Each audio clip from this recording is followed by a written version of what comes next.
हमारे साथ अभी जोकीहाट के विधायक हैं और इनसे बात करते हैं। मुर्शिद जी, बजट में तो सीमांचल को लेकर के बहुत उम्मीदें लगी थी, लेकिन क्या मिला आप लोगों को?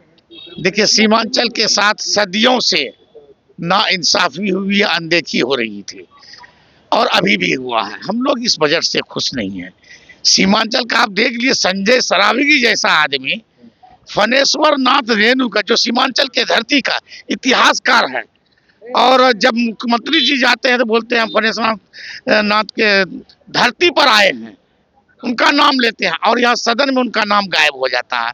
तो कहीं ना कहीं भाई सीमांचल के साथ अनदेखी है। आप लोगों ने सीमांचल को लेकर के डेवलपमेंट अथॉरिटी की मांग की थी, किसानों के लिए मांग की थी, एएमयू का ब्रांच खोले उसके लिए मांग की थी। आखिर ये क्यों नहीं पूरा किया गया, क्यों ऐसा किया गया? नाइंसाफी है, वहाँ अल्पसंख्यकों की आबादी ज्यादा है, इसलिए नाइंसाफी है कि विकास अगर वहाँ एएमयू का या सीमांचल डेवलपमेंट काउंसिल का अगर गठन कर दिया जाएगा तो वहाँ अल्पसंख्यकों की जो हालत है वो बेहतर हो जाएगी, इसलिए अनदेखी है।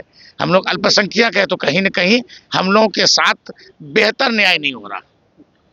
12 मिनट में बजट पेश कर दिया गया, बिहार के इतिहास में पहली बार क्या ऐसा हुआ है? क्या कहना चाहेंगे इस पे आप?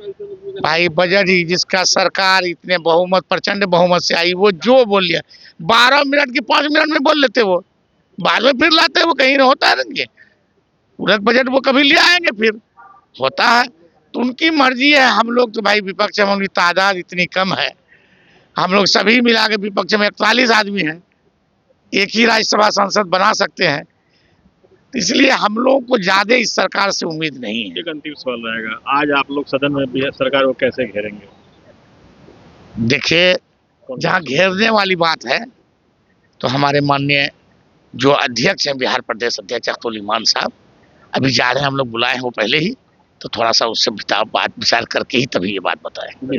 ये थे हमारे साथ मुर्शीद आलम, जो कि जोकीहाट से एआईएमआईएम के विधायक हैं। उन्होंने स्पष्ट रूप से कहा कि सीमांचल के साथ शुरू से ही अनदेखी होती रही है, इस बार फिर अनदेखी की गई है, और उनका ये कहना है कि उनको उम्मीदें थी लेकिन उम्मीदें पूरी नहीं हुई। साथ ही साथ उन्होंने ये भी कहा कि सदन में सरकार को घेरने को लेकर के उन लोगों की तैयारी है। हालांकि इसके लिए उन्होंने इस बात की जिम्मेदारी अपने प्रदेश अध्यक्ष और अमौर के विधायक अख्तरुल इमान के ऊपर छोड़ रखा है, और उन्होंने स्पष्ट रूप से कहा कि प्रदेश अध्यक्ष एक रणनीति बनाएंगे और उस रणनीति के तहत सरकार को बजट सत्र में घेरने की पूरी कोशिश की जाएगी।